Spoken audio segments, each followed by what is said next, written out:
Boa tarde, boa noite, bom dia a todas e a todos. Eu sou Miguel Oliveira, presidente da Associação Brasileira de Linguística, Abralin. Hoje estamos encerrando o evento Abralin Ao Vivo Linguistics Online, uma iniciativa da Abralin.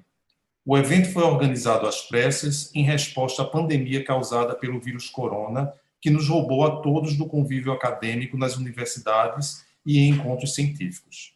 Depois de um intenso período de organização, envolvendo inicialmente a Abralin, o CIPL, a ALFAL, a SAEL e a LSA, iniciamos o evento no dia 4 de maio, com a conferência de abertura de Noam Chomsky. Juntaram-se ao projeto mais adiante as seguintes associações: a LAGB, a SLA, a ALS, a SAEL, a BAL e a AILA. Este evento teve proporções nunca vistas antes. Foram 587 palestrantes de 44 países nas atividades, com 259 conferências, 89 mesas redondas e 3 simpósios durante exatos 87 dias, perfazendo uma média de 4 atividades por dia, de domingo a domingo. Todas as participações foram voluntárias, feitas por alguns dos maiores nomes da linguística do mundo, em solidariedade ao difícil momento por que estamos passando. Tivemos conferencistas das mais diversas nacionalidades, sediados em vários cantos do mundo. A América do Sul esteve fartamente representada, assim como a América do Norte e a Europa. Mas tivemos também vários colegas da América Central, da África e da Oceania. Foram países os mais diversos: Chipre, Uruguai, Rússia, São Tomé e Príncipe, País de Gales, Angola, Finlândia, Moçambique, Camarões e tantos outros. Tivemos colegas de várias etnias, raças, gêneros, faixas etárias, representando os mais diversos grupos e as mais diversas escolas da linguística. Tivemos discussões para além de aspectos teóricos, discussões que abordaram questões sociais e políticas inescapáveis para o momento em que vivemos. Por ser um evento feito a partir do confinamento de nossas casas, tendo por cenário nossas estantes com os livros que nos definem, com as fotos, objetos pessoais, plantas e o canto de uma casa que raramente é conhecida, tivemos participações involuntárias, mas amorosas. Os cães latindo ou roubando a cena, como na icônica transmissão de Chomsky, os gatos cobrando atenção, crianças brincando, amigos e familiares presentes por uma razão ou por outra. Foram momentos inesquecíveis e nos mostrou como somos em nosso dia a dia, na fragilidade do confinamento imposto e na perseverança de termos a certeza de que, apesar disso, continuaremos a resistir e a compartilhar o que sabemos. O evento serviu, sobretudo, para isso, para evidenciar a nossa força enquanto comunidade, que acredita na importância da ciência para a compreensão do mundo que nos rodeia e nos conflitos nele presentes. Mas, sobretudo, que acredita na necessidade e urgência da disseminação da ciência em momentos de crise, como este por que estamos passando. É preciso também falar que foi igualmente grandioso o público atingido. Foram cerca de 500 mil de visualizações de todas as atividades até o presente. Além do público brasileiro, norte-americano, argentino, espanhol e alemão, os principais públicos do evento, tivemos visualizações expressivas de vários outros países, como Reino Unido, Portugal, México, Japão e Austrália. Mas o evento alcançou outros países também, como Sri Lanka, Quênia, Lituânia, Estônia, Filipinas e Sérvia, todos com centenas e dezenas de visualizações. Foi um total de, até agora, 77 países alcançados. O formato online do evento possibilitou a interação entre a audiência e os palestrantes, a interação entre a própria audiência, que foi muito intensa em diversas atividades, a repercussão dos temas nas redes sociais, a elaboração científica dos temas na forma de resenhas publicadas em um número temático da revista da Abralin, e ainda um número especial do periódico Cadernos de Linguística, que será publicado de maneira contínua, contendo a vasta produção propiciada pelo evento Abralin Ao Vivo. E quem não pôde assistir sincronicamente, pode assistir gratuitamente quantas vezes quiser todo o conteúdo produzido disponível no site do evento, alvivo.abralin.org e opcionalmente na plataforma do YouTube. É um acervo linguístico inigualável que terá um grande papel de suporte e apoio no ensino remoto emergencial. Diversos foram os temas abordados no evento Abralin Ao Vivo, sob diferentes perspectivas teóricas. Todas as propostas foram acolhidas de maneira plural e democrática. A acessibilidade e a inclusão foram sempre que possível consideradas. Ainda há trabalho a fazer. As legendas e as interpretações em línguas sinalizadas para os vídeos são tarefas que vão possibilitar a inclusão e a acessibilidade da linguística ao maior número possível de pessoas. É importante que se diga que um evento como este, com essa dimensão, é resultado de um trabalho colaborativo de várias pessoas, às quais somos extremamente gratos. Correndo o risco de ser muito geral e de deixar de mencionar pessoas fundamentais para a realização deste evento, não posso deixar de expressar, em nome da Abralin, meus mais profundos agradecimentos às pessoas e grupos de pessoas que nomeio a seguir. A todos os conferencistas e participantes de mesa redonda que, em espírito colaborativo, concordaram em ceder um espaço de seu tempo sempre tão curto, mesmo em tempo de pandemia, para participar do evento e partilhar conosco os trabalhos que vem desenvolvendo. As associações e sociedades científicas que encamparam a ideia e participaram ativamente na articulação de atividades para o evento. Aqui preciso mencionar muito particularmente Camille Hammonds, do CIPL, Dermeval da Hora, da ALFAL, Alejandra Vitali, da SAEL, David Robinson e Marianne Mithun, da LSA, Caroline Heycock, da LAGB, Bert Cornel, da SLA, Celeste Rodrigues Louro e Ilana Mushin, da LAS, Esperança Torrego e Vitória Marrero, da Sociedade Linguistica Espanhola, Don Knight, da BAL, e Daniel Perrin, e Laura Guzinski-Weiss, da AILA. Também agradeço aos membros da diretoria da Abralin, muito especialmente a minha vice-diretora, Raquel Freitag, com quem partilho conflitos e alegrias das 5 da manhã até tarde da noite. O evento não teria sido o sucesso que foi sem o apoio diuturno de Raquel. Também a Sandro Marengo e René Almeida, que tiveram um papel importantíssimo na execução de vários detalhes deste evento. Meu muito obrigado vai também para os nossos queridos bolsistas, Crislaine, Raul, Mariane e meu querido aluno Ebson, que trabalharam dia e noite para que o evento Abralin Ao Vivo, complexo como foi e com a programação em constante atualização, acontecesse muito organizadamente. Ao longo desses meses de preparação e execução do evento, contei com a preciosa ajuda de amigos muito queridos. Quero especialmente citar alguns. O Daniel Everett, o José Luiz Piorim, a Eleonora Albano, a Vera Menezes, a Mônica Magalhães e o Ataliba de Castilho.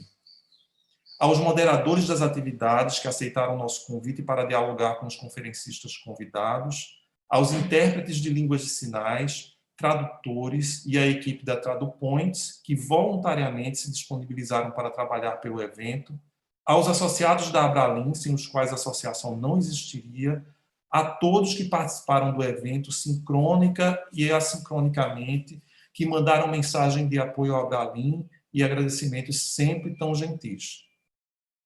Neste tempo de crise, as discussões promovidas pela Abralin Ao Vivo mostram que, em meio a uma pandemia global e a uma crise na ciência em geral, ainda mais acentuada no campo das ciências humanas, a linguística enfrenta desafios para a sua sobrevivência.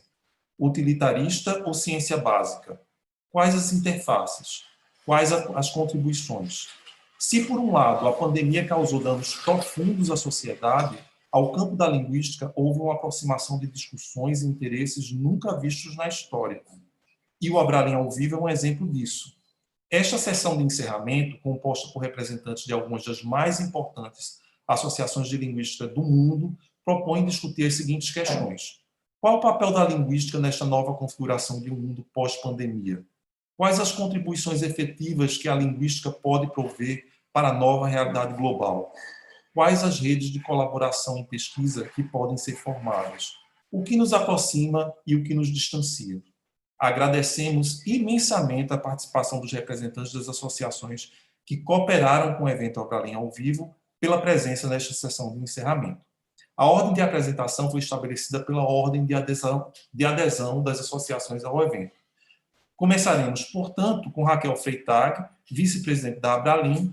Raquel é professora do Departamento de Letras Vernáculas da Universidade Federal de Sergipe, pesquisadora do CNPq e editora-chefe da revista da Abralin. Raquel, por favor, a palavra é sua. Olá, quem nos assiste, onde quer que esteja e a hora que for.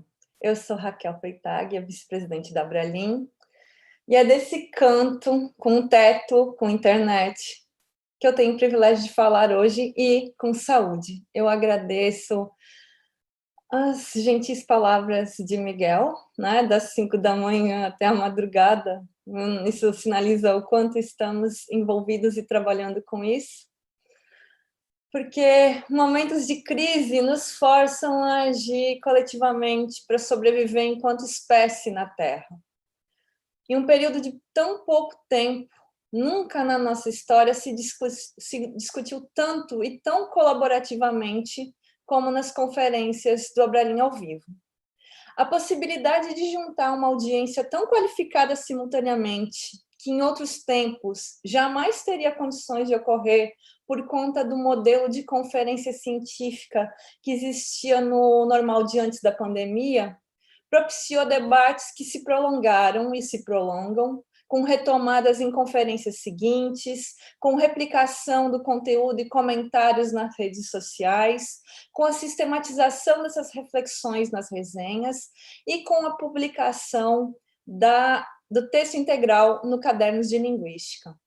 E o fato de serem gravadas e disponibilizadas de modo aberto e gratuito possibilita a construção de um acervo único da mais alta qualidade científica para alimentar programas de cursos de graduação e de pós-graduação, bem como para possibilitar a qualquer momento e por quem quiser, onde quer que esteja, consultar esse conjunto de saberes produzidos nesse tempo de pandemia. O evento propiciou reflexões coletivas na forma de exposições de conferencistas, perguntas do público, publicação de resenhas, organização de debates e simpósios e painéis, que pontuam caminhos para a construção de uma agenda para a pesquisa linguística em âmbito global, sem ser exaustiva e correndo o risco de ser reducionista. Eu menciono principalmente a diversidade linguística, seja nas manifestações de multilinguismo, plurilinguismo, bilinguismo, monolinguismo, direitos linguísticos, e as identidades nacionais versus a globalização, as identidades mediadas pela linguagem, em especial gênero e raça, as aplicações para a educação em interface com as neurociências, e os novos desafios e as novas fronteiras a serem superadas, como, por exemplo, as adesões ao movimento Ciência Aberta e a relação com dados linguísticos, questões de ética em pesquisa. Em um momento particularmente sensível, a linguística possibilita a reflexão sobre uma característica que é inerentemente humana, a linguagem. Mas, ao mesmo tempo que a linguagem nos une, a língua, esse instrumento de poder, nos separa. As barreiras linguísticas ficam evidentes não só como objetos teóricos, mas nas questões práticas. Por exemplo, a acessibilidade do conteúdo a quem não domina a língua predominante nas conferências e mesas dos palestrantes, seja o inglês para os brasileiros, o português para os estrangeiros e as línguas sinalizadas para os não ouvintes, né? O uso do inglês como língua franca da academia não resolve os problemas, pelo menos os nossos problemas brasileiros. As dificuldades reportadas por associados em busca de tradução e evidentes na baixa audiência em atividades de língua inglesa sinalizam para a necessidade de adoção de suporte linguístico se quisermos a internacionalização da nossa pesquisa. Por outro lado, nós brasileiros, ao escolhermos o português como a língua para a difusão dos resultados de nossas pesquisas, restringimos as possibilidades de diálogo com a comunidade internacional, embora privilegiemos a comunidade local. O impacto disso é a formação de bolhas de repercussão nas redes sociais. Trabalhos em inglês repercutem na comunidade internacional. Trabalhos em português e em espanhol ficam descritos à comunidade brasileira, no primeiro caso, e à comunidade hispânica, no segundo caso. Inglês e espanhol são línguas importantes no cenário mundial, mas ainda subrepresentadas. A maior barreira linguística, no entanto, é ainda para os não ouvintes. Proporcionalmente, muito poucas atividades contaram com interpretação em línguas de sinais, sempre realizadas por voluntários que se engajaram e se comprometeram com a acessibilidade e com a difusão democrática do conhecimento. É importante destacar que esse evento, por parte da Abralin, não contou com orçamento para suporte, e serviços de tradução e interpretação demandam dotação financeira porque são caros. Se nós queremos uma ciência democrática, acessível e global, precisamos pensar também em ações conjuntas para que as pesquisas dialoguem e superem a barreira linguística. Esse é um desafio conjunto a ser pensado por todas as associações e que pode servir de exemplo para todas as ciências.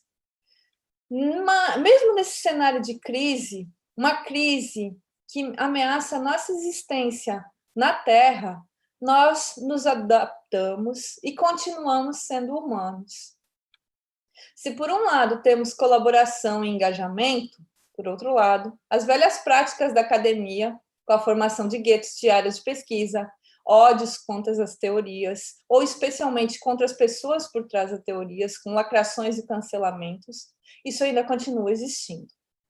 Para o primeiro limite, a barreira das línguas, a linguística e as reflexões promovidas no evento Abralin Ao Vivo podem ajudar a superar.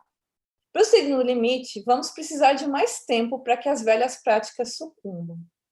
Embora realizado dentro da segurança dos nossos lares, esse foi um evento muito cansativo e muito tenso.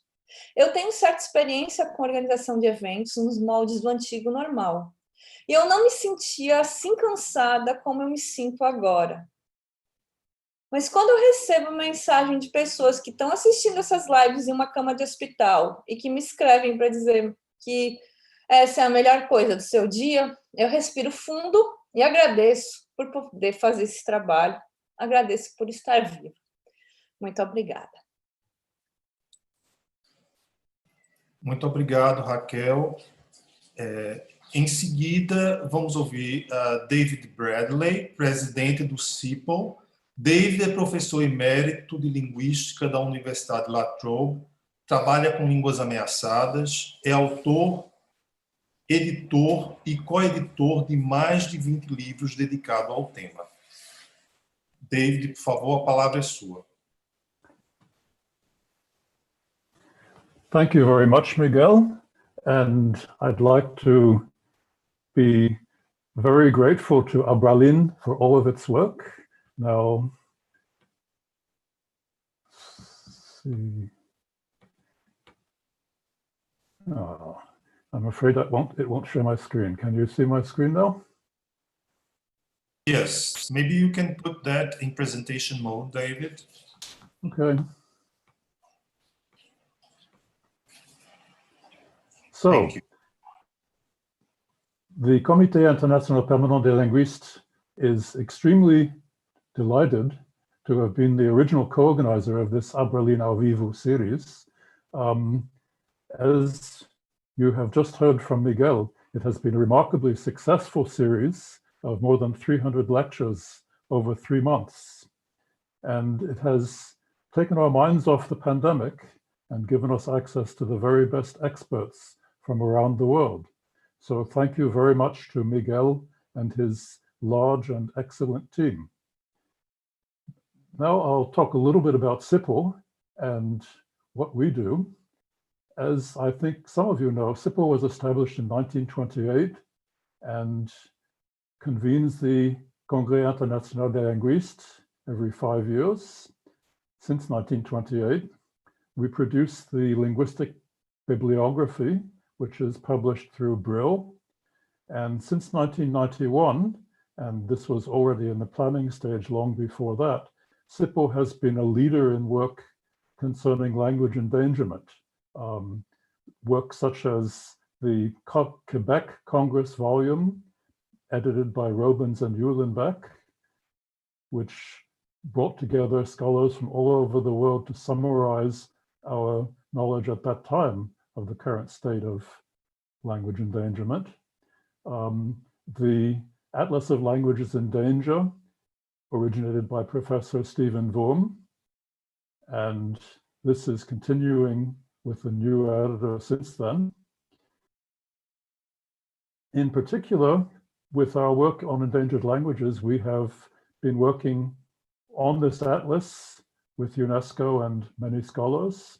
We have prizes for endangered language work, which normally go to members of communities who have made an effort to maintain the languages of their community. We have recently established a chair of language vitality at Leiden University. And one of the earlier lectures in this series gave you some information about what I do, namely trying to see what we can do to not just document endangered languages, but also do something about making them more resilient. So the topic of my talk, Resilience Linguistics, you will see on this YouTube URL. The bibliography, which we have organized since 1946, is published annually by Brill, as I've just said, and has also recently become available online. So you have a URL for that there as well. This attempts to document all the publications about the languages of the world around the world, all of the linguistic work that all of us do. And we have experts from each country who contribute their knowledge about the work that goes on in their country. And I'd certainly welcome as many of you as are interested to participate in this in the future. The Congress that we run every 5 years has been run since 1928, mostly in Europe, a couple in North America, a couple in Asia, and most recently in Cape Town in Africa. The general summary of the work of this Congress is presented in this book, edited by Ferenc Kiefer and Piet van Sterkenburg, who were at the time President and Secretary General of CIPL. This brings together plenary lectures from the last 90 years.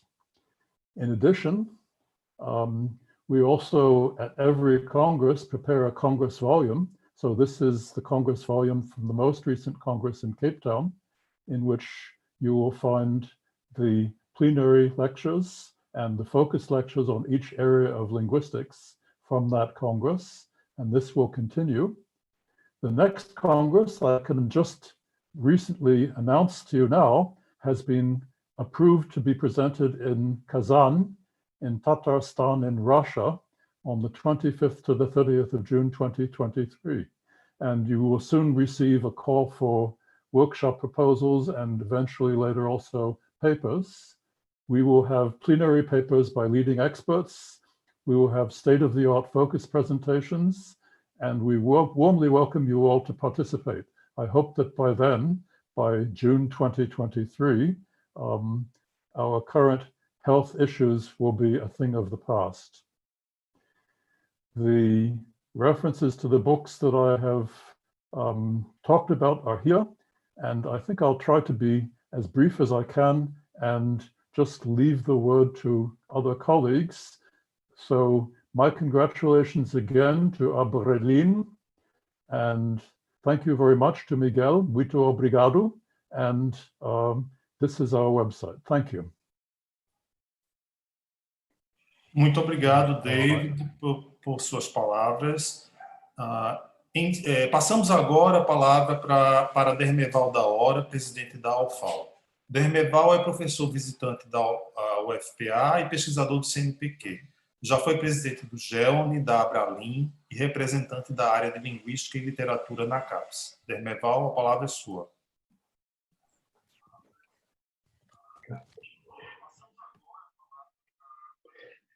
Boa tarde a todos e todas. Eu sou Dermeval da Hora, presidente da Associação de Linguística e Filologia da América Latina, ALFAL. Eu não poderia, nesse momento, antes de dirigir minha palavra relativa ao evento, de dizer o quanto a minha indignação é grande em relação ao que está acontecendo no país, no Brasil. O Brasil passa um momento bastante preocupante e muito triste para todos nós.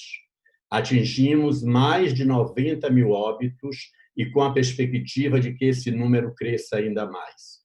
O pior é que não vemos nenhuma atitude do governo no sentido de implementar alguma política que faça com que a curva ascendente a cada dia se estabilize e comece a descer. É uma tragédia sem precedente na história do Brasil. E mais complicado ainda é saber que há quem se solidarize com o governo e o avalie como positivo. Enquanto brasileiro, enquanto cidadão que sempre buscou contribuir para termos uma vida melhor e com qualidade, repudio veementemente esse governo e sua falta de iniciativa. Sei que isso não é muito, mas é uma forma de não tornar-me cúmplice dessa política genocida de alguém que não está nem aí para o sofrimento alheio. Felizmente, não vivemos só de crise, e apesar de tantas dificuldades, conseguimos trazer um alento para os colegas, refletindo e discutindo temas de interesse de nossas universidades que também não são levadas a sério pelo governo atual. A feliz ideia da Abralin de promover esse evento Abralin Ao Vivo, Linguistics Online, é digna de louvor e a ALFAL agradece o convite para integrar essa iniciativa. Foi um evento longo, mas com uma grande pluralidade de temas. Muitas das discussões foram esperadas com grande expectativa, o que promoveu calorosas discussões, como podemos ainda verificar nos chats. Dúvidas foram levantadas e explicações foram dadas. O que temos disponível na plataforma é muito significativo. Todas as áreas da linguística foram contempladas. Há mais do que uma conferência ou uma comunicação. Temos aulas magistrais, apresentando conteúdos primorosos por pesquisadores especialistas em suas áreas de atuação. Poder ver e ouvir tantos pesquisadores, muitos deles conhecidos apenas por meio de sua produção em livros ou em artigos de periódicos, será, com certeza, uma motivação para todos aqueles que não acompanharam as atividades por alguma dificuldade. Tivemos a oportunidade, enquanto Associação de Linguística e Filologia da América Latina, de indicar alguns nomes que fazem parte dos projetos e que são a base da ALFAL, e também indicamos outros nomes que desenvolvem pesquisas e estudos em áreas bastante relevantes. A todos esses colegas, o nosso muito obrigado. Nesse momento, quero lembrar a todos que em 2021 teremos o Congresso Internacional da ALFAL a realizar-se em La Paz no período de 9 a 13 de agosto. Também quero lembrar que na página da ALFAL, www.mundoalfal.org, encontrarão todas as informações sobre o Congresso e também sobre as publicações que a associação mantém. Para finalizar, levanto algumas questões que podem ser utilizadas como ponto inicial para uma reflexão por parte, principalmente, dos colegas brasileiros, mas também elas podem ser objeto de reflexão pelas associações envolvidas no Abralin Ao Vivo. A primeira questão. Muitas das apresentações resultaram da indicação de colegas que já mantêm parcerias internacionais. Em que medida essas parcerias se ampliaram? E como os programas de pós-graduação vão capitalizar essas parcerias em função de um processo de internacionalização tão cobrado pelas agências de fomento? A segunda questão. Muitos brasileiros sempre estiveram presentes nas apresentações, fossem elas feitas em português, inglês ou espanhol. O fato de uma boa parte ter sido feita em inglês dificultou a compreensão do que estava sendo apresentado? Terceira, qual a reflexão que podemos fazer em nossos programas de pós-graduação a partir dessa questão, pois sabemos que é uma realidade o fato de nem todos compreenderem principalmente o inglês. Em muitas apresentações, havia cobrança de intérprete para línguas de sinais. Como os cursos no Brasil que trabalham na formação de intérpretes poderiam ter contribuído com a Abralin para que essa dificuldade fosse sanada? E uma última pergunta. Será que a pandemia, do ponto de vista acadêmico, está nos ensinando alguma coisa, fazendo-nos ver a importância do que é estarmos juntos, ou, ao contrário, nos tornou mais individualistas em termos de conhecimento? Enfim, em nome da ALFAL, nossos agradecimentos ao professor Miguel, extensivos a toda a diretoria da Abralin e ao Conselho. Também digno de reconhecimento é o público que marcou presença todo esse tempo. Muito obrigado. Muito obrigado, Dermeval. Em seguida, Mariana Cucatto, presidente da SAEL. Mariana é professora titular da Universidade Nacional de La Plata e pesquisadora do CONICET. Mariana, a palavra é sua.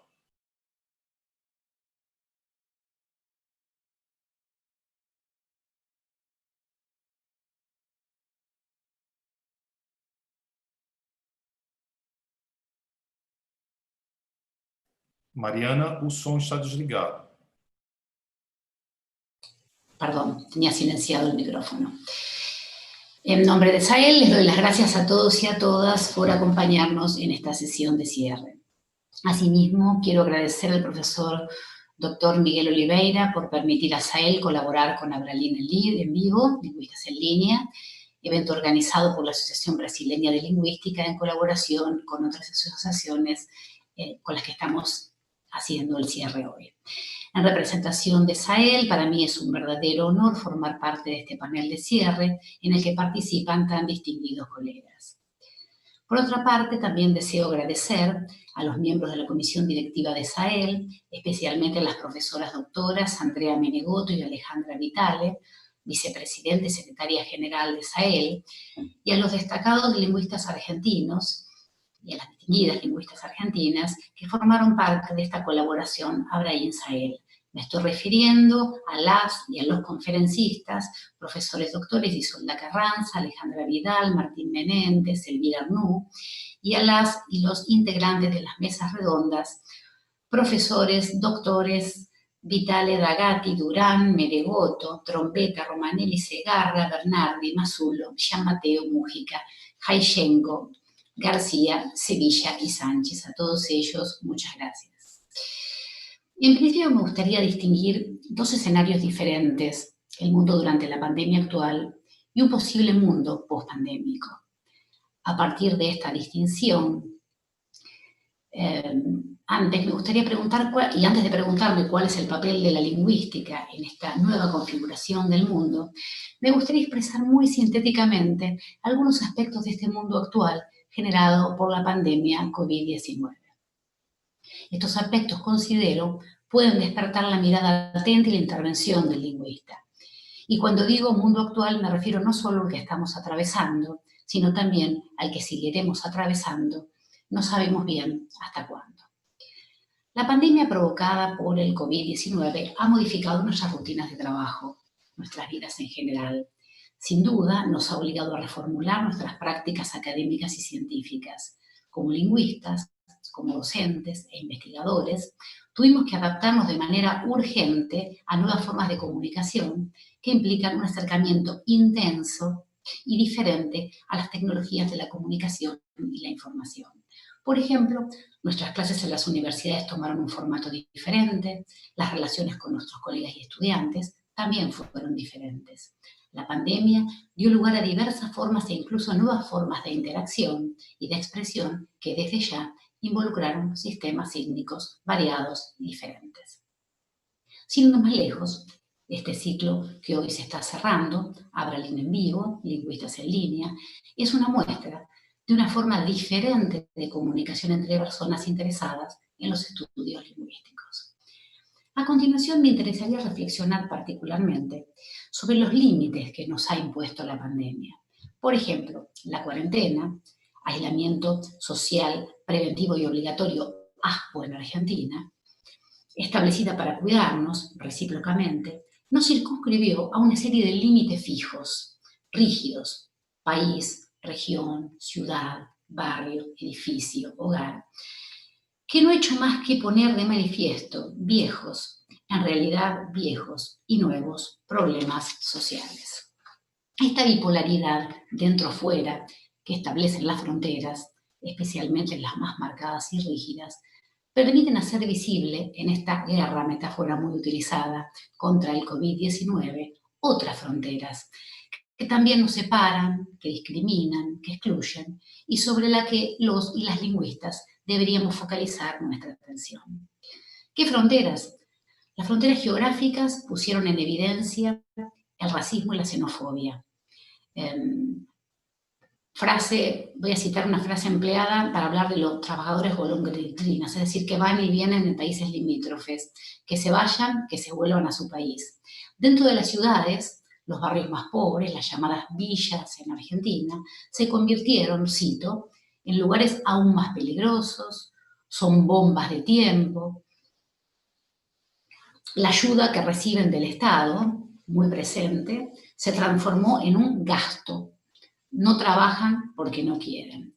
Las fronteras en los hogares pusieron aún más en evidencia la violencia doméstica.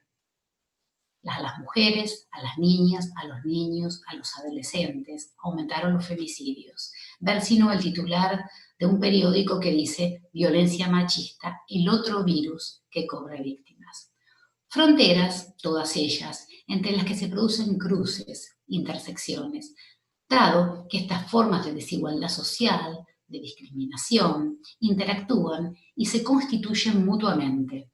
Pensemos cuando en una misma y única persona se conjuga simultáneamente ser mujer, ser pobre, ser inmigrante. Pero obsérvese bien, el COVID-19 no generó estos problemas o conflictos sociales, sino que los agudizó y los puso aún más de manifiesto. Y siempre los mismos perjudicados, los grupos más vulnerables. ¿Cómo será la realidad post-pandemia? Nadie lo sabe. Aunque nada parece indicar que los conflictos y problemas actuales vayan a solucionarse espontáneamente por arte de magia. El mundo en la pospandemia probablemente será diferente al mundo tal como lo conocimos hoy. Hoy no sabemos muy bien cómo será, pero podemos imaginarlo. Y ese mundo requiere de las y de los lingüistas, como cientistas sociales, una respuesta urgente. Creo que allí está el gran desafío de las y de los lingüistas en la pospandemia. Sin embargo, a pesar de que las situaciones más críticas dejan ver el egoísmo, la desigualdad, la discriminación, también en medio de las crisis, algunas personas construyen redes de solidaridad y cooperación entre ellas.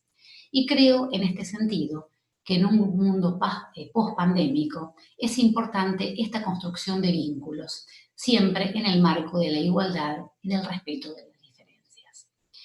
Desde las sociedades lingüísticas debemos dar en esta nueva etapa respuestas concretas, propiciando miradas diversas, complementarias. Es necesario entender que la respuesta a la pandemia no es solo biomédica, y que la lingüística en este escenario, como parte de las ciencias sociales y humanas, debe tener una actitud proactiva, comprometida, frente a las transformaciones que van a sufrir nuestras sociedades a causa del COVID-19. El COVID-19 ha interpelado todos los campos del conocimiento, nos exhorta, nos invita a participar de los problemas actuales, no solo con responsabilidad académica, sino también con responsabilidad social. Humildemente, creo que las y los lingüistas, las sociedades lingüísticas de las que formamos parte y las distintas sociedades entre sí, tenemos que construir redes colaborativas, generar actividades que ayuden a pensar, reaccionar y romper ciertas fronteras sociales, económicas, ideológicas, indagar en las desigualdades, hacerlas visibles, aún más visibles, y proponer soluciones desde marcos o modelos localizadores. Este momento requiere del y de las lingüistas, como integrantes de estas redes, una producción de conocimiento situada, socialmente comprometida, dialógica y responsable. También, ¿por qué no?, requiere un esfuerzo por superar ciertas tradicionales dicotomías que en algún sentido también operan como fronteras, ciencias blandas, ciencias duras, exactas, naturales, sociales, básicas, aplicadas. Desde ese enfoque, la pandemia nos convoca a conformar redes no solo disciplinares, sino también interdisciplinarias, transdisciplinarias. En síntesis, las y los lingüistas y nuestras asociaciones, más que nunca en tiempos de crisis, tenemos que posicionarnos como sujetos activos, históricos, situados. Y esto nos convierte además en parte constituyente y constitutiva de nuestros propios objetos de estudio, de nuestras sociedades. Este evento, Abralin Ao Vivo, es una muestra, jugando un poco con las palabras, de cómo las y los lingüistas estamos en vivo, es decir, estamos vivos, activos, y además estamos en línea, es decir, estamos interconectados, no solo entre nosotras y nosotros, sino también con nuestras asociaciones y sociedades de las que formamos parte. Gracias.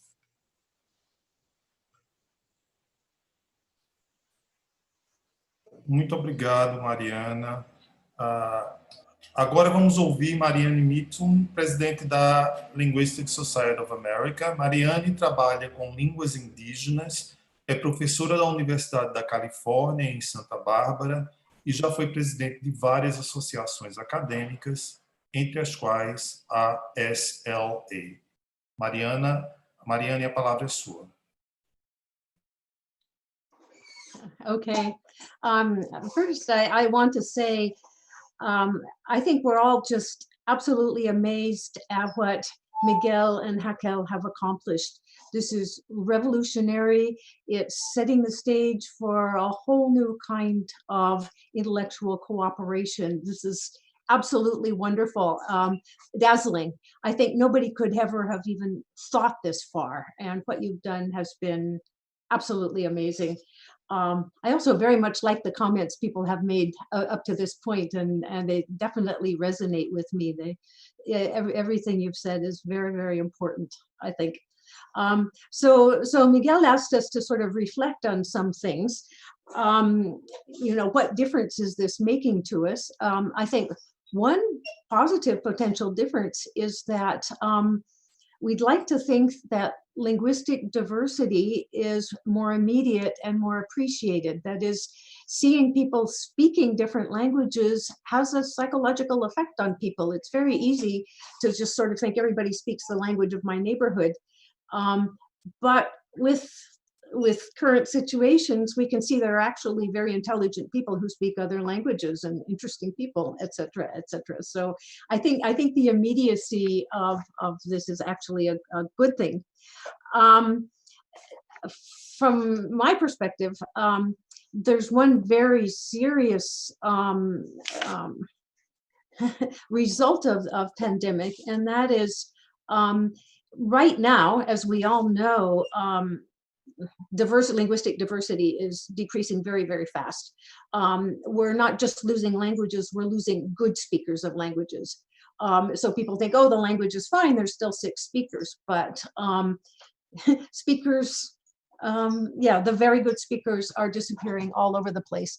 And this has this other effect, and that is we don't want to travel to communities and bring COVID-19 to anyone, but especially precarious communities. So in a lot of situations, this has put a stop to documentation. And that's actually very serious for us. If we've been lucky, I've been extremely lucky. Communities I work with have internet connections, and they love to be online. And so when I'm in communities, you know, we have a very exciting and elaborate social situation, and often we don't get as much done. When we're meeting now, I'm meeting every few days for a few hours with communities, and it's wonderful. Everybody works hard, and we're getting a lot more done. This is fine for me because I happen to have good friends in these communities. It's a terrible thing for people just starting out because you don't establish a new connection via video conferencing. So it's good, and it's also kind of unfortunate. Another piece of this, of course, respect for these languages is revitalization, something that most people who work with language documentation are involved in. If communities really care about their languages, and more do, they also care about revitalization. In my situation, again, I'm incredibly lucky, and this is not the situation for everybody. Now, people, so I work with Mohawk, especially right now, while I'm working with several, but there are 6 different Mohawk communities, and they're spread over very remote areas, but they all have internet connections. And now people from all these communities, young kids, are coming together, and we're doing Mohawk, and it's a wonderful thing. And I think it's wonderful, and we get good speakers coming in too.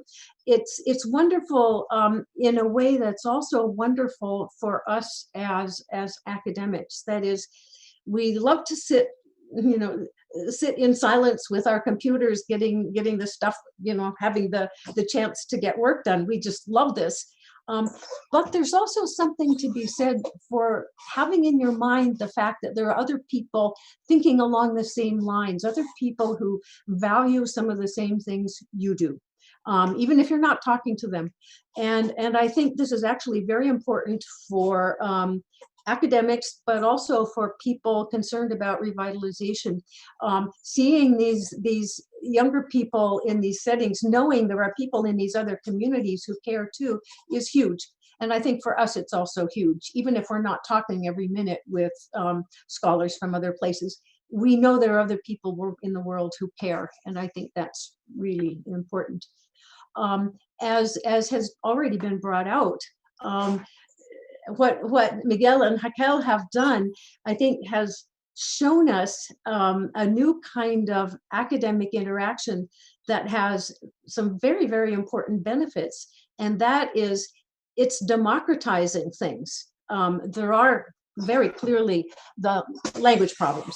So it's not fair that so much academic work is done in English and not everybody is speaking English. At the same time, this opens up the possibility for younger scholars, people who don't have big grants, to taste every kind, to go to as many conferences as they like virtually.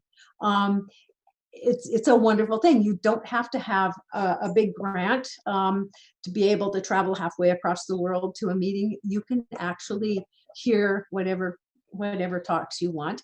And there's also this great advantage for all of us that we can taste things we might not have the resources in time or money to taste otherwise. So maybe I'm not going to spend 2 weeks learning about some other little corner of the discipline, but I can hear a star or a cutting edge person talk about it, and it costs me only an hour or 2 hours. This is actually a wonderful thing for the field, and it's obviously really nice to hear it coming from somebody who's formed it and believed in it. It's often much more compelling than just reading a good article. So I think this democratizing side of things is really an important thing. And as was pointed out, as Raquel pointed out, it means our students can have this immediate contact as well. So our undergraduates, our graduate students can experience people who are having these ideas. That's really, really a good thing. Obviously, the downside is you don't get to mingle afterwards and talk to people over coffee and establish those kinds of relationships. So yeah, that's a downside, but this is definitely an upside. It also makes us wonder whether maybe we'll get a little more variety, because when people go to separate small meetings, they might sometimes tend to give the same paper over and over again. If it's all there online, maybe that's going to happen less. Maybe people won't give the same paper in perpetuity forever. I don't know. Yeah, I think that's the main part of what I wanted to say. Oh, the other thing, of course, is that timing, because you guys are putting this online and other people will be putting things online. We can listen to anything at any time we like. So if it's happening at midnight on the other side of the world, maybe that's not going to be a problem.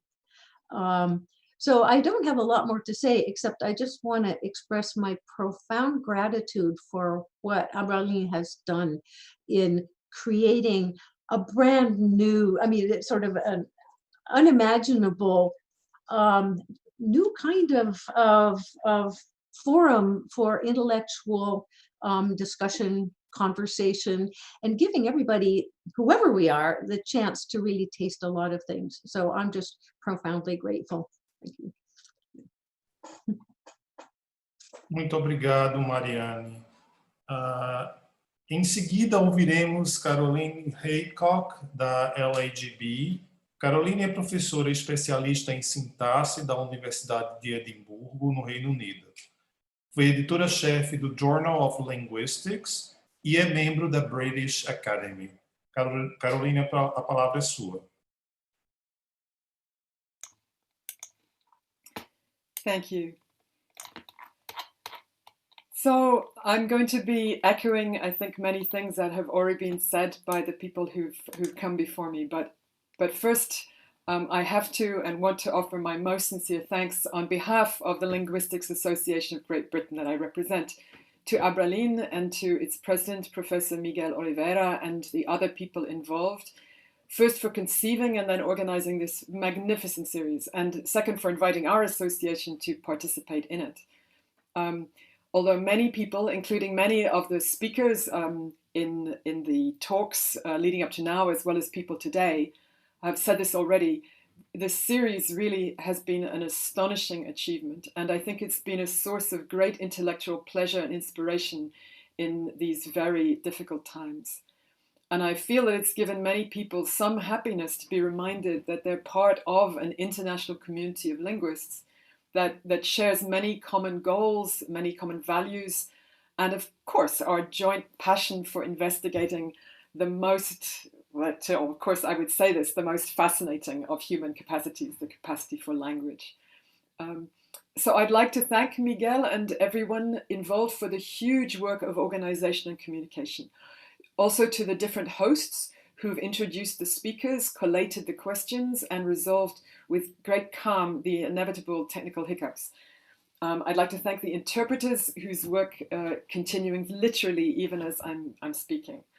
And of course to all of these working behind the scenes, putting everything together, organizing it, updating the website, and all of the tasks that are not visible from the outside. Speaking personally, I would also like to record my appreciation to all of the researchers who responded really amazingly, enthusiastically, and generously to our invitations to present. And particularly because these were invitations not to give their talks to a room full of interested faces in a beautiful auditorium in some new university in an exciting city, with the prospect of, a convivial dinner afterwards, but rather to give their talk to a blank screen. And nevertheless, people have been so generous in their time and in their preparations. So, as I was saying, and as everyone has said, the scope of this series was just incredibly ambitious. And so the contributions that that we've seen they've gone from neurolinguistics to formal semantics to language evolution to the recent history of the field. And also we were able to listen to closely argued evidence for a particular theory of morphology, and also to inspiring insights into the connections between the scientific endeavor of linguistics and issues of social justice. We've heard from researchers speaking about research done at different points in their careers. So some of the most established authorities in our field, names who are famous throughout the world, and people who are blazing new trails with their research. I think it's been really fascinating to see the connections that have been made or that are kind of opening up. And in some ways, this is quite explicit in that when you listen to the talks, you find people are responding to work that's been presented in earlier talks, but also there's been much report on interdisciplinary work, which I think has been very interesting and inspiring. And for me, one of the things that was perhaps unexpected was that one of the benefits of the incredible scope was not just the breadth of topics that were covered, but it's made possible a coverage that is in some sense thick, in that we've been able to hear different takes on the same or related phenomena and questions. And although I've only been able to listen to a fraction of the presentations, I've already found myself making some connections that weren't evident to me before, and I'm sure people listening all around the world have been doing this. And as well as these intellectual gains from the content of the talks, there are some other things I think we can learn and reflect on from this series. One, I think it's, for me, been great to see this as a collaboration between different linguistic societies and associations around the world, although no one should be in any doubt as to the preeminent role that Abralin has played in this. But I think it's very exciting to me to see this collaboration between these different societies. I'm really glad that this was initiated, and I hope that we find ways to collaborate in future. I would very much like to be part of that conversation and see how this could be done. Also echoing some of the things that Mariana was saying, I think this has been part of a rather involuntary but important experiment in how we can incorporate online working into our academic lives. We were all, I think, aware that as academics, we have to rethink our travel practices in the light of the climate crisis. Making multiple long-haul flights every year to give talks is not something that is a sustainable option for us, and we know this now. So by now we're building up experiences of different kinds of online communication and teaching and learning and researching, in giving and listening to talks, in organizing and participating in conferences of different sizes and different formats. And I certainly I feel I'm starting to get more of a sense of what aspects of academic life can be carried out or even enhanced, as Marianne was also saying, by the possibilities of virtual connections. What habits or ways of approaching communication need to be adapted. And of course, what actually, in the end, relies on real face-to-face being in the same room at the same time. And I feel that for me, this series has opened my eyes to some of the exciting possibilities for widening our community. And I think this is also responding to the notion of democratization from the last speaker. And I'm sure this has also been an inspiration to others who've participated in the different ways. Thirdly, I've really appreciated the way in which presenters have found ways to make their research processes and their results accessible to an audience with a wide range of backgrounds. It's easy to get used to talking to the group with whom we share the most assumptions and the most background. And that can be a very productive strategy for driving forward a research program. But it's really critically important that we keep communicating with other parts of the field, and just as importantly, with researchers in other disciplines. And listening to talks in this series has really motivated me to think about the importance of being able to communicate the big and medium-sized picture. And that connects to also to the value of engaging talks presented with a diverse audience in mind for inspiring students at all levels and encouraging them to delve deeper into research on language in all its multiple forms. I understand that Abralin is planning to publish papers, and Miguel was talking about this at the beginning, I think, to publish some papers online based on these presentations. And I think that's a fantastic initiative. And I have to say, I'm in awe at the sheer energy of an organization which, having just run 3 months of talks, as we saw 3 or 4 per day, is now leaping into this editorial task. But I'd also really like to see these recordings made maximally accessible for use in teaching and learning, as Raquel was also mentioning earlier, as well as Marianne. And for that, it seems one important addition, given the sheer volume of the talks, is going to be some kind of indexing. So that students and teachers can search for talks by topic, for example, and maybe get some rough idea of how much background is presupposed. And maybe this is already being done, but certainly my organization would be happy to contribute to any kind of enhancement of the resource of that kind. And finally, I'd just like to say, I think that many of the presentations have had things to say in many different ways about how we as linguists and academics can play a role in addressing the multiple challenges that the world and our more local communities, our more local societies are facing at the moment. For some, the connection between that academic work and the struggle for social justice is immediate. And I'm thinking of the final words in Bill LeBeau's presentation at the beginning of this series. And he said, what then is the relation between objective, quantitative, multivariate analysis and the search for social justice? From my own experience, it is not a complicated matter. To understand the speakers of a language, we must listen to them.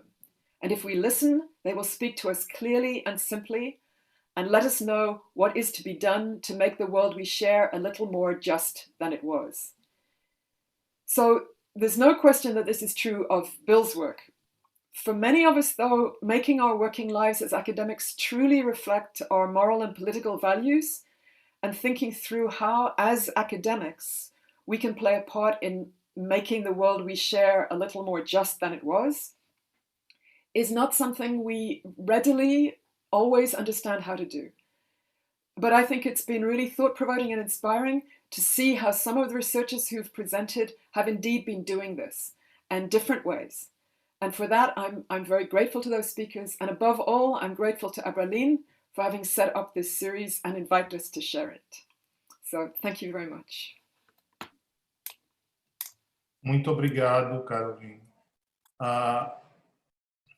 Passamos a seguir a palavra a Teresa Fanego, presidente da SLA. Teresa é professora titular da Universidade de Santiago de Compostela, trabalha com sintaxe histórica, foi editora da Folia Linguística e é coordenadora do English Linguistics Circle. Teresa, a palavra é sua.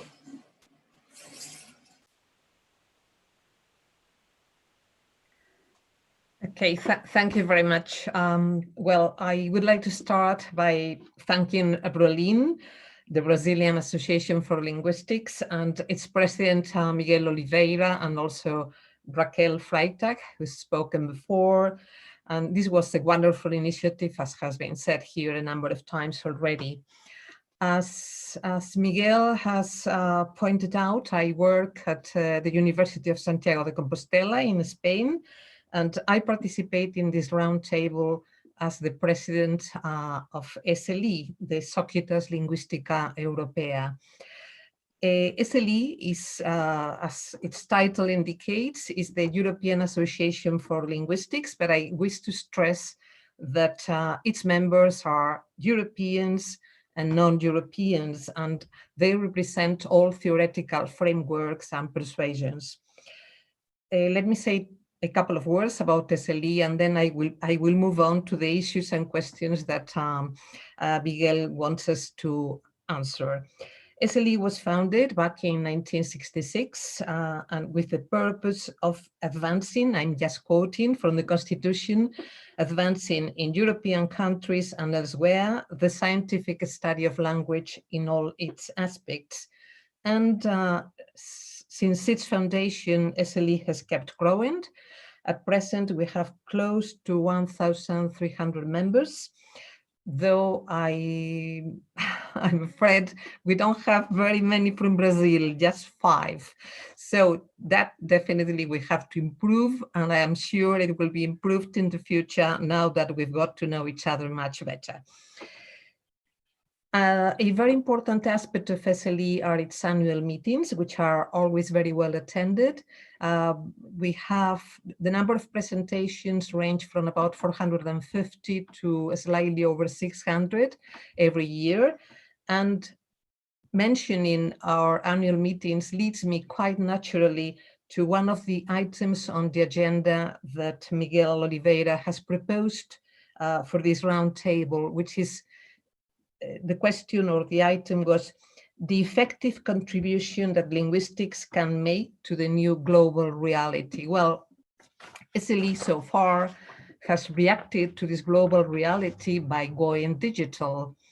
More specifically, the annual meeting this year was to be held at the University of Bucharest, organized by Alexandru Nicolae and his team, and it's been replaced by a digital meeting. This digital meeting is officially titled SLE 2020 Platform. And for all those who are interested, it will be held, it will start on the 26th of August and will run until the 1st of September. Registration is free. And if you Google SLE 2020, you will immediately find the link to this platform. What were the reasons, the factors for going digital, which is something very difficult, I have to add? Well, we might have chosen to cancel the conference altogether, as was done by many other associations. But one of the reasons for going for this digital move was that we believe that SLE had to offer junior researchers, junior scholars, the opportunity to present their research, which had already been accepted for presentation at the physical conference.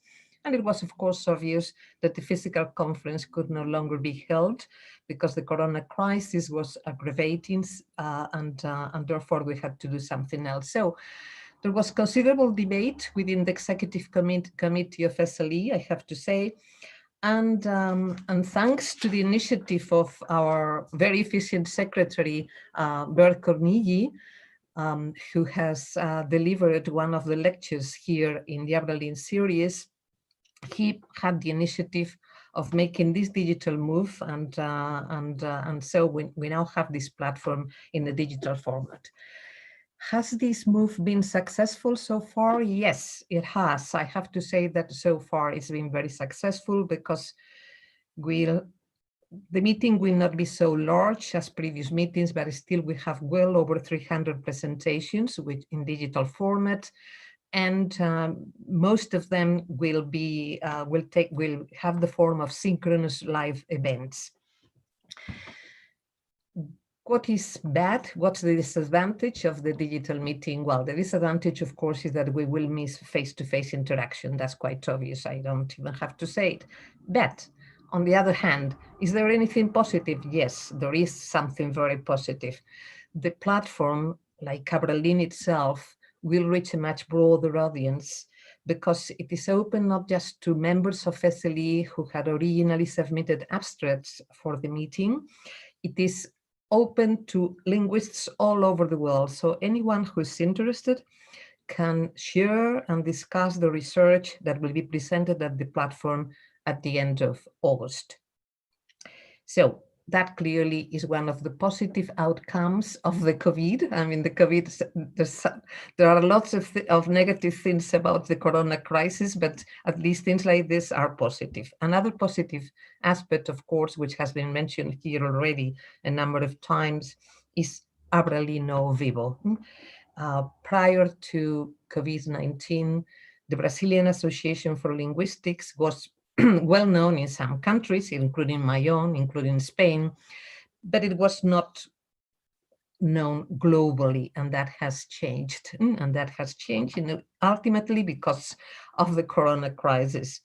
And this in turn leads me to another one of the questions that Miguel has put forward. And the question read, what networks of research collaboration can emerge out of the current situation?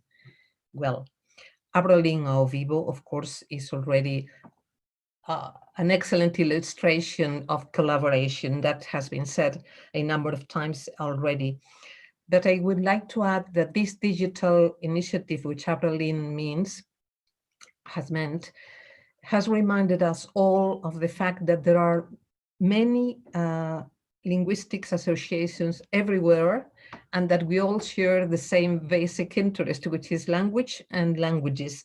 And therefore, I think it would be extremely important if from here we could effectively move on to establish networks involving linguists from different institutions, from different countries, and from different associations. I know that these are difficult times. Someone, I think it was Dermeval, mentioned funding. Yes, these are difficult times, but still all countries have funding agencies that are prepared to support collaborative projects. That's true of my country. I'm sure it is true of many other countries as well. Of course, such projects have to be reasonably interdisciplinary. They have to be reasonably international. They have to involve academics from universities who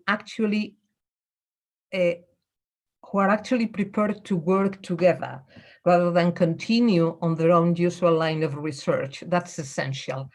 And of course, building up a research network is not easy.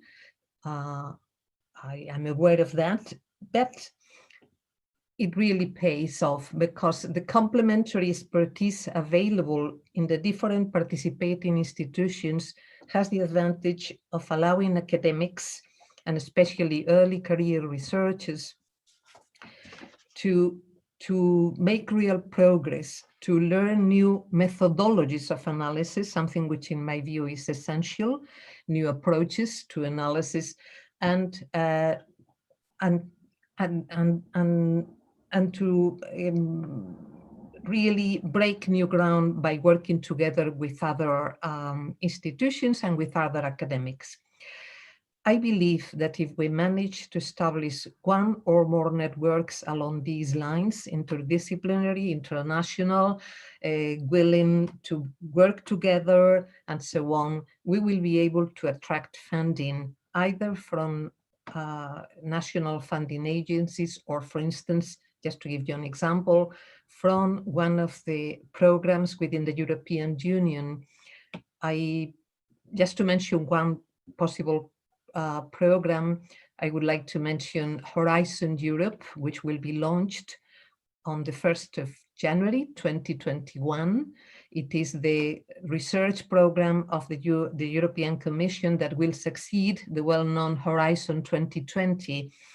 And I'm sure that if we are innovative, if we are bold, if we are courageous, it will be possible to establish research networks and to attract funding. And finally, and just to close, I'm going to say a few words on another one of the questions that Miguel has put forward, the question of what distances us. Well, I would say that nothing really crucial distances us because we all share our interest in language. But in my view, and this has been mentioned already by Raquel, by Dermeval, and maybe by Marianne as well, the only thing that we still have to solve is the issue of multilingual communication in order to truly reflect the cultural diversity and multiple identities of linguists. In a way, Abralin Ao Vivo has been exemplary because it has had a very rich program, and many of the lectures were in Portuguese and even some were in Spanish. But the truth, as Raquel pointed out before, and Miguel himself, is that communication among linguists is in English. And that I find contradictory, and my colleagues in Spain find it also very contradictory, that we pretend to be universal and global, and yet we all resort to one single language to communicate. So I think that in the future, in the era which is ahead of us, innovative ideas on the management of translation and interpretation in order to make inclusive communication really possible will be important as well.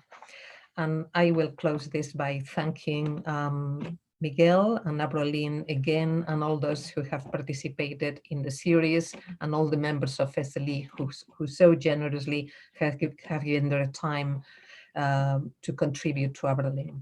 Thank you very much. Muito obrigado, Teresa.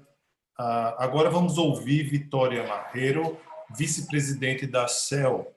Vitória é professora catedrática da Universidade Nacional de Ensino à Distância, com especialidade em fonética e tem atuado em vários programas de pós-graduação. Vitória, a palavra é sua. Muchas gracias, Miguel. ¿Me oyen, verdad? Voy a intentar compartir la pantalla.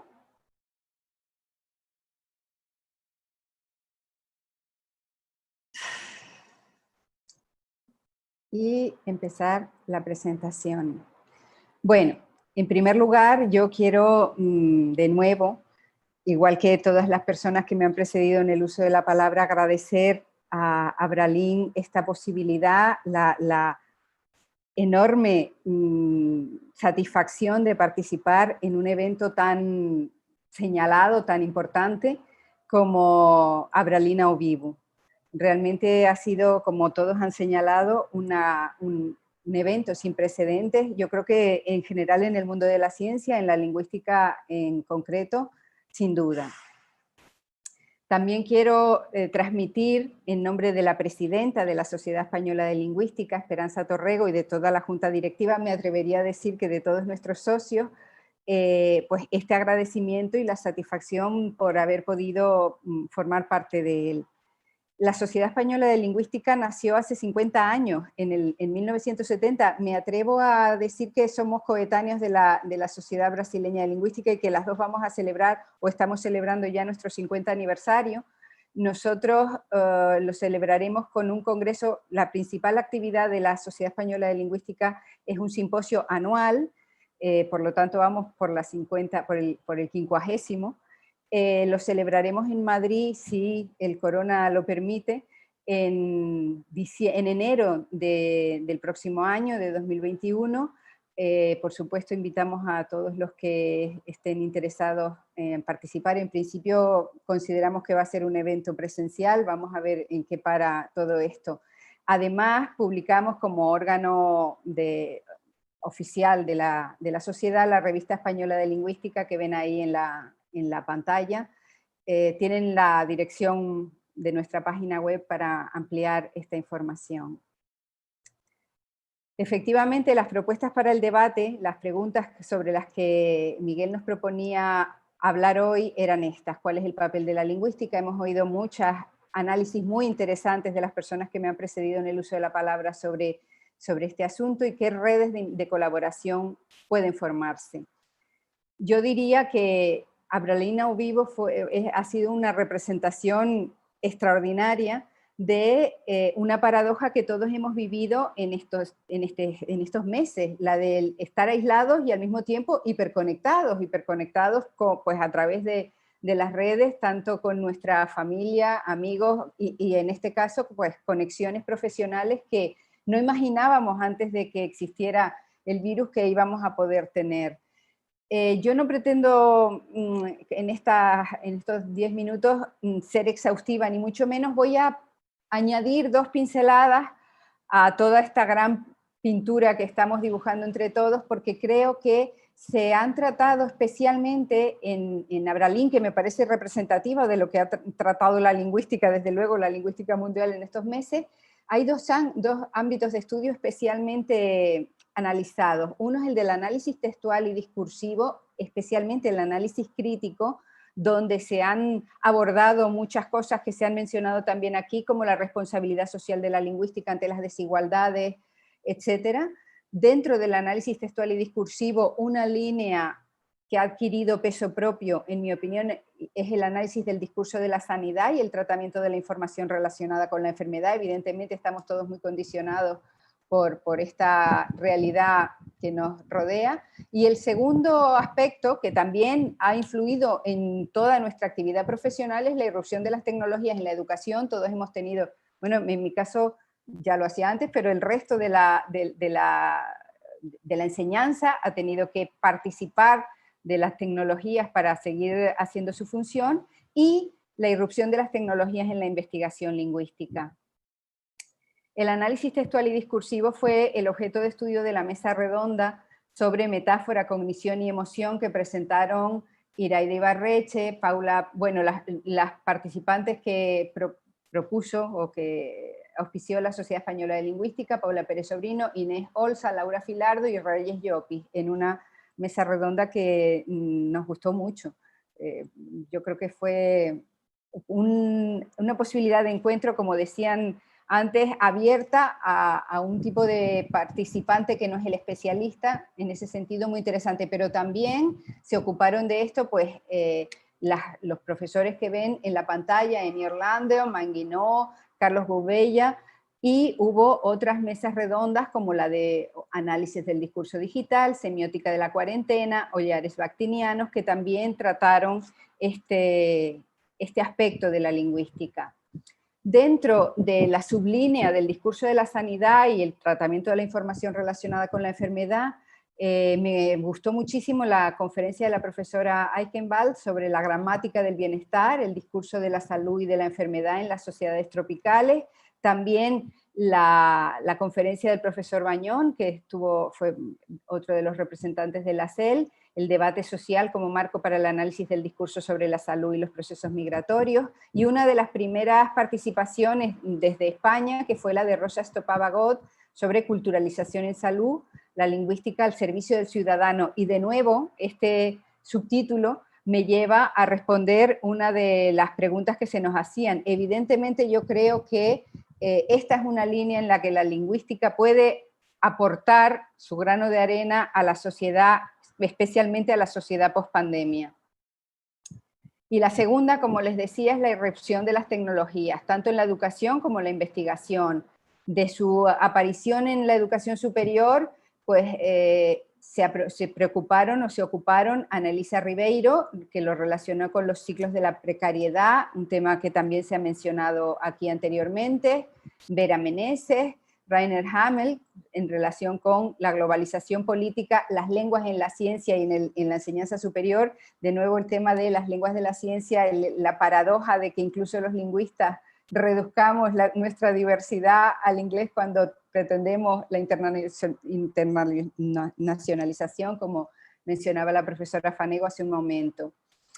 La irrupción de las tecnologías en la investigación lingüística, además de, bueno, la evidente importancia de las tecnologías lingüísticas y su futuro, que mencionó la profesora Sters, se han planteado cuestiones que yo creo que son novedosas porque hasta ahora evidentemente las circunstancias no las habían hecho posibles. Por ejemplo, en la mesa redonda sobre el trabajo lingüístico de campo y el problema de trabajar con comunidades a las que ahora mismo no se tiene acceso. A ello aludió también la profesora de la Linguistic Society, la presidenta de la Linguistic Society of America en su intervención hace un momento. O hasta dónde llegan y cuáles son los límites de los medios que tenemos ya a nuestra disposición, tanto en la archivística y la documentación lingüística como en los corpus digitales, que se trataron en la mesa redonda que ustedes ven en la presentación. Pues el profesor Mark Davis expuso o dio a conocer un corpus perfectamente conocido, que utilizó el profesor Lachlan Mackenzie para hablar del prefijo auto, self, en relación con el autoaislamiento, y de nuevo, pues traer, esto relaciona tres elementos como son la investigación lingüística a través de los corpus, la pandemia, en fin, las implicaciones lingüísticas que tiene todo esto.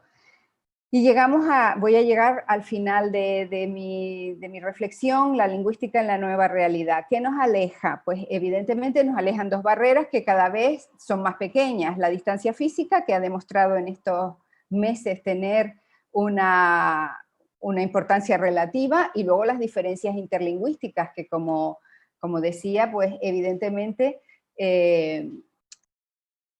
iniciativas como Abralin están demostrando que son cada vez menores. ¿Qué nos une? Esa es la pregunta más importante. ¿Y qué redes de colaboración en la investigación pueden formarse? La profesora Fanego nos hablaba de las posibilidades de obtener financiación en programas nacionales e internacionales. Desde luego es una propuesta que yo creo que todos vamos a recoger con interés. Lo cierto es que en este estudio de 2014 que ustedes ven ahí citado, se comparaban la profundidad, el número y la fuerza de las redes de colaboración científica por áreas de conocimiento en ciencias experimentales, arquitectura, ingeniería, ciencias y otras muchas áreas. Yo menciono solo estas dos en comparación con artes y humanidades, dentro de la cual nos encontraríamos, y la conclusión a la que llegan los autores es que nuestra gran área es menos proclive a la colaboración internacional, a la colaboración entre universidades en general. Yo creo que esa es una tendencia que podemos empezar a cambiar a partir de ahora, que tenemos muchos elementos para avanzar, nos conocemos mejor y ese es el primer paso. Y bueno, de nuevo, yo creo que Abralin ha demostrado que esas redes se pueden ir tejiendo, podemos ir avanzando. Y concluyo agradeciendo de nuevo a los organizadores, a los traductores por su trabajo y a todos los participantes por su presencia aquí. A ver si puedo dejar de compartir la pantalla.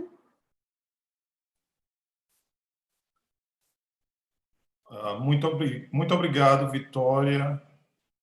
Em seguida, ouviremos Daniel Perrin, presidente da AILA. Daniel é professor da Universidade de Zurique, de Ciências Aplicadas, é decano da Faculdade de Linguística Aplicada e membro do Conselho da Academia Suíça de Humanidades e Ciências Sociais. Daniel, a palavra é sua. Good afternoon. First of all, I'd like to thank Miguel Oliveira and the Abralin team from researchers to interpreters and tech experts for making this dream of democratizing linguistics come true. I second Marianne in stressing the value of Abralin Ao Vivo for democratic access to academic resources worldwide.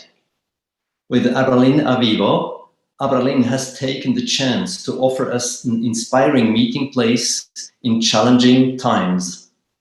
And since linguists can be good communicators and networkers, Abralin has done so together with partner organizations worldwide. As Teresa pointed out, the goal of all these associations in the field of language, language use, and its investigation is to bring people together, to bring projects together and research lines. If things go well, the resulting organization and community is much more than the sum of its parts. Let's have a glance at an example at AILA, the International Association of Applied Linguistics. The goal of AILA is to bring together thousands of applied linguists from around the world. This organization gives researchers the opportunity to share their knowledge. They can do so at conferences, by joining one of the 30 AILA research networks, and by using the website or the association's mobile app to share news, connect, and take action. The International Association of Applied Linguistics helps language researchers and practitioners find people who are engaged in the same field or in similar complementary fields, no matter where they are on the globe. AILA includes 14 national applied linguistics organizations worldwide, the so-called AILA national affiliates. All of their individual members benefit from the AILA global network. In new affiliates, people tend to ask, but why AILA? What are the benefits of being or joining an AILA national affiliate? The answer is emergence and global scale. Together, we are more than the sum of our parts. Together, we grow through intercultural and transdisciplinary practices in research on language and language use. Together, we leverage our impact as researchers, teachers, and enablers. And together, we can make a change and can make applied linguistics matter. Talking about making linguistics matter, I consider applied linguistics a genuinely transdisciplinary endeavor. In this session, Mariana already drew our attention to the important concepts of inter- and transdisciplinarity. Exploring the proximity of applied linguistics and transdisciplinarity for the benefit of both language researchers and practitioners could become one of the very strong developments in the field. Transdisciplinarity means to start research from a socially relevant question, such as what could be the opportunities of migration and multilingualism for the development of inclusive and resilient societies. Transdisciplinarity then means to include all the relevant stakeholders and disciplines from the very beginning of a project and head for mutual learning throughout the research process. This helps find theoretically, empirically, and practically grounded answers to the research question and can foster sustainable solutions to problems that matter. Science brings in tools that enable organizations to identify experts' tacit knowledge and make it explicit and available to the entire organization.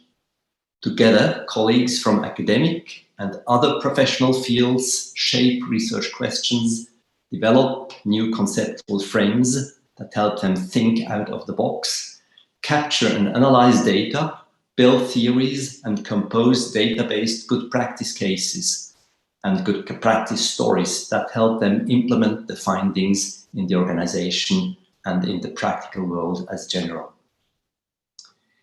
In such an approach, stakeholders from academic and practical fields collaborate as researchers to learn from each other and develop theoretically and practically relevant knowledge and skills.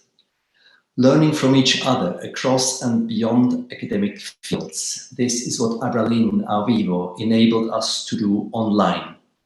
Such virtual share points are all the more important in situations where traveling and face-to-face interaction are limited. Having been locked down for weeks and months, many people may have realized how happy we are to have language and the digital ways to communicate. These tools Abralin offered for this interesting endeavor, Abralin Ao Vivo. In a globalizing world, with our present challenges, language matters more than ever. The language of the mind, the language of listening, and the language of the heart. This is what linguistics and applied linguistics are all about. Thank you very much.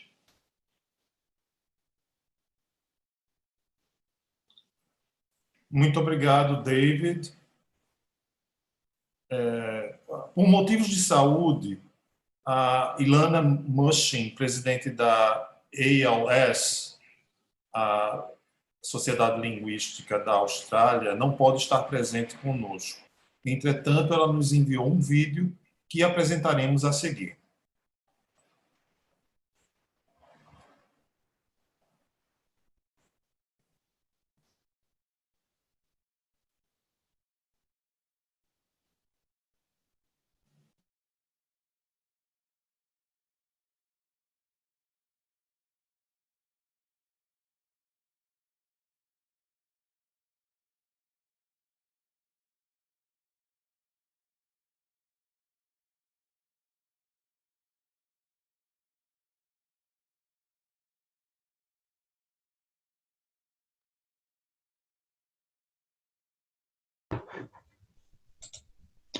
Hello, I'm Ilana Mushin, the President of the Australian Linguistic Society.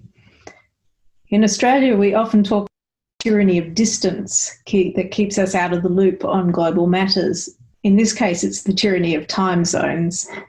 It's 3 a.m. my time, so I have taken the liberty of pre-recording my message. I've truly appreciated the Abralin Ao Vivo initiative and the way it's enabled all of us to access and share ideas. And this has certainly been one positive outcome of the pandemic. The Australian Linguistic Society was created a little over 50 years ago, largely as a society of scholars, and its membership is still predominantly linguists working in or studying in universities in Australia. In addition to holding an annual conference and publishing a journal, the Australian Journal of Linguistics, we fund research grants, grants for the repatriation of Indigenous language materials to their communities, and scholarships for students to attend international summer schools. However, our members also work in industry, government and Indigenous language centres, and we are currently developing an accreditation process by which graduates with the linguistics major can call themselves professional linguists. Since the start of the pandemic in Australia, linguists have been advocates for the translation of COVID-19 health information and government messaging into community languages spoken by migrants and First Nations Australians. We're concerned with the health of First Nations communities and the linguistic knowledge that is so precariously placed. These communities have been very successful at keeping the virus out so far in Australia, which is a testament to their resilience. Indeed, the federal government released just this week new targets for improving the health and well-being of Indigenous communities, and for the first time, the health of language and culture was included among targets for improving education outcomes, employment and incarceration rates. We see this as a significant recognition of the importance of language to the health of communities, and we'll be working with communities on how the Australian Linguistic Society can better support this effort, capacity building with and within communities. We've recently released a call for papers for our annual conference, which will be held online December 14 and 15 for the first time. The theme is Building Bridges, and we welcome submissions from around the globe, continuing the culture of connectivity among linguists that Abralin has begun. Obrigada.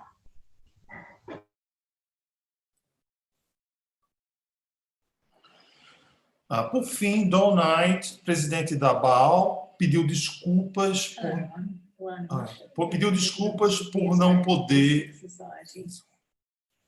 poder estar presente e disponibilizou alguns slides que estão no nosso site ao vivo, alvivo.abralin.org. Então, uma vez mais, eu gostaria de agradecer a todos. Uma vez mais, eu gostaria de agradecer a todos os representantes das associações aqui presentes pela importante colaboração com o evento Abralin ao Vivo e pelas falas inspiradoras. Estamos finalmente nos movendo para o encerramento deste evento. Eu poderia dizer que concluímos o evento Abralin ao Vivo, Linguists Online, com a sensação de dever cumprido, mas digo de outro jeito.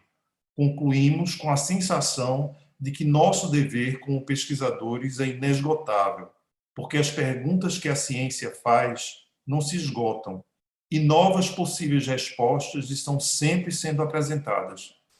Também como pesquisadores, temos o dever de tornar os conhecimentos que produzimos público, acessíveis.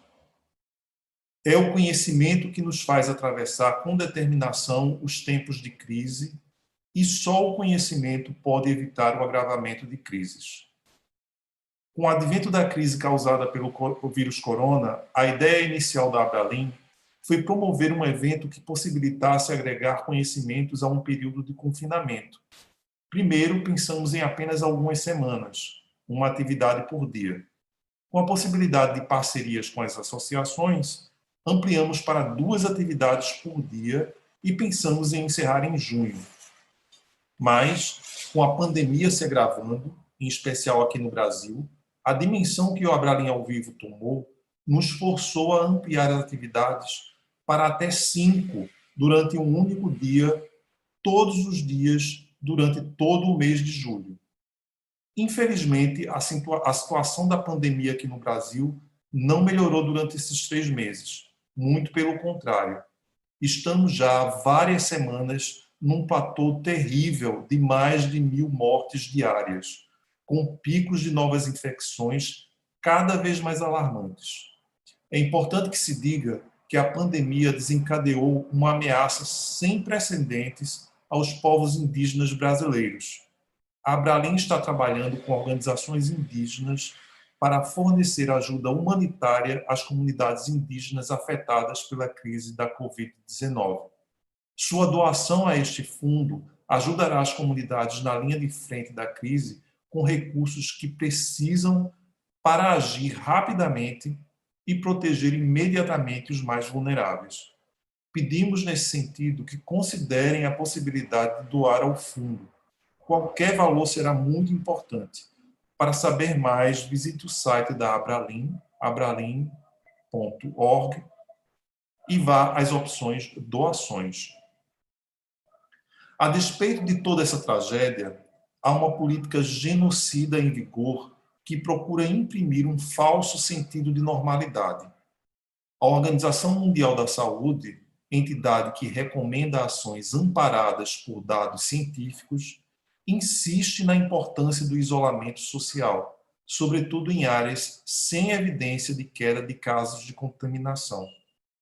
No Brasil, enquanto abrem as portas o comércio, as igrejas e as áreas de lazer, a maioria das universidades públicas insiste acertadamente em manter sem previsão o retorno de aulas presenciais. Lideradas por cientistas, as universidades brasileiras são hoje em dia sinônimo de resistência a políticas e práticas caóticas e perversas. Atendendo a diversas solicitações de colegas pesquisadores, professores e alunos de toda parte do mundo que se sentiram acolhidos com o evento, num momento particularmente difícil de nossa história, a Abralin anuncia que, após uma breve e necessária pausa, dará continuidade à série Abralin Ao Vivo, dessa vez com atividades menos frequentes, mas permanentes.